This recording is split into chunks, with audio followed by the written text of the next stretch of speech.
এগুলা হয়েছে আমাদের জমি, আমাদের জমি অন্যায়ভাবে দখলের পর দখল করতেছে। তারা বাড়ির জমি দখল করে নিছে, প্রথমে 6 শতাংশ দখল করছে, তারপরে আরও 6 শতাংশ দখল করে 10 ফিট টিন দিয়ে নিছে, আমাদের অবরুদ্ধ করে রাখছে। আবার এখন ধান চাষের জমি বর্গা চাষিদের হুমকি দিয়ে আসছে এতদিন, আজকে যায় আপনার খেতে তারা আমাদের জমি দখল করে ধান লাগানো শুরু করছে।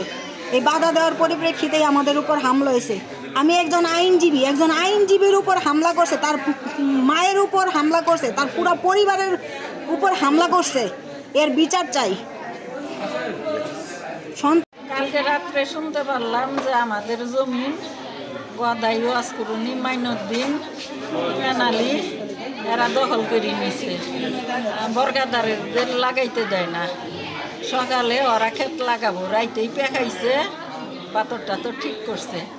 তো সকালে আমি গেছি, যাই দেখি ক্ষেত লাগাইতেছে, আমি বাধা দিছি, আমার মায়ের শুরু করছে, আমার মেয়ে গেছে, আমার মেয়েরেও দাও দিয়ে কুবাইছে, আর নাইলে 50টা বাড়ি লাঠি দিয়ে মারছে, হাত ভেঙে হেলাইছে দৌড়িয়ে। এখন আমি সরকারের কাছে বিচার চাই, মানে সঠিক উচ্চ বিচার যেটা হয় এটা চাই। আমারে খুব যন্ত্রণা এরা করতেছে। নাম কি আপনার? আমার নাম নাজমা বেগম। নিয়ে 2000 এই যে গত বছর থেকে ঝামেলা করতেছে আমার চাচারা। গত বছর জানুয়ারি মাস থেকে মার্চ পর্যন্ত আমার আম্মারে অনেক উৎপাত করছে। আমার আম্মা শুধু একা বাড়িতে ছিল, আমরা মানে সবাই ঢাকায় থাকি, জন্ম থেকেই ঢাকায়। আমি ঢাকা জজ কোর্টের একজন অ্যাডভোকেট।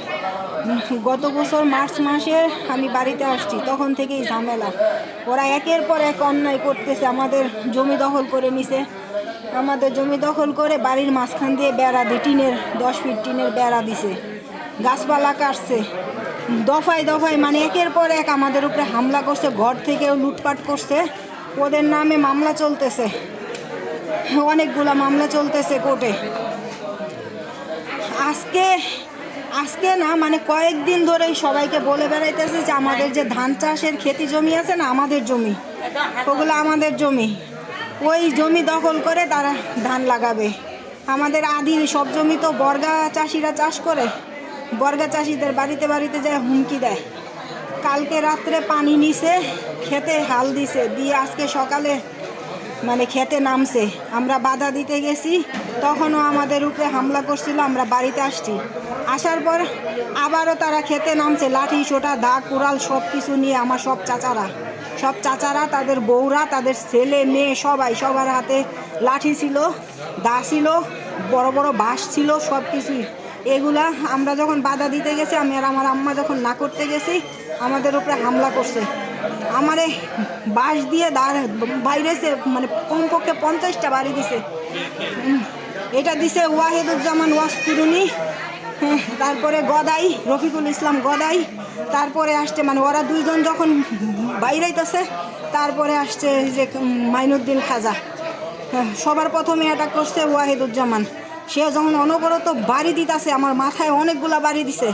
তারপরে গদাই, রফিকুল, ওয়াহিদুজ্জামান, তারপরে গদাই, তারপরে মাইনুদ্দিন খাজা, 3 জন আইসা অ্যাটাক করছে, সাথে মহিলারাও ছিল, তারাও আইসা আমার দা দিয়ে 3টা কোপ দিছে। ওরা মানে এদিকে প্রথমে বাইরে আইসে অনেকগুলা, তারপরে দা দিয়ে কোপ দিছে, 4-5টা কোপ দিছে, হয়তো 2-1টা মিসিং হয়েছে, মাথার মধ্যেও লাগছে, গায়ে লাগছে, কাইটা গেছে।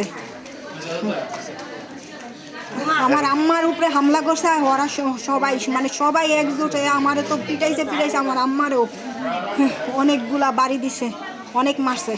আমার আম্মার পা আধা ভাঙ্গা হয়ে গেছে, পা মানে প্রায় ওইটা খুঁড়ায় খুঁড়ায় হাঁটতেছে, অনেকগুলা বাড়ি দিছে। সর্বশেষ আপনার চাওয়াটা কি? এগুলা হয়েছে আমাদের জমি অন্যায়ভাবে দখলের পর দখল করতেছে তারা। বাড়ির জমি দখল করে নিছে, প্রথমে 6% দখল করছে, তারপর আরও 6% দখল করে 10 ফিট টিন দিয়ে নিছে, আমাদের অবরুদ্ধ করে রাখছে। আবার এখন ধান চাষের জমি বর্গা চাষিদের হুমকি দিয়ে আসছে এতদিন, আজকে যায় আপনার খেতে তারা আমাদের জমি দখল করে ধান লাগানো শুরু করছে। এই বাধা দেওয়ার পরিপ্রেক্ষিতেই আমাদের উপর হামলা হয়েছে। আমি একজন আইনজীবীর উপর হামলা করছে, তার মায়ের উপর হামলা করছে, তার পুরো পরিবারের উপর হামলা করছে, এর বিচার চাই।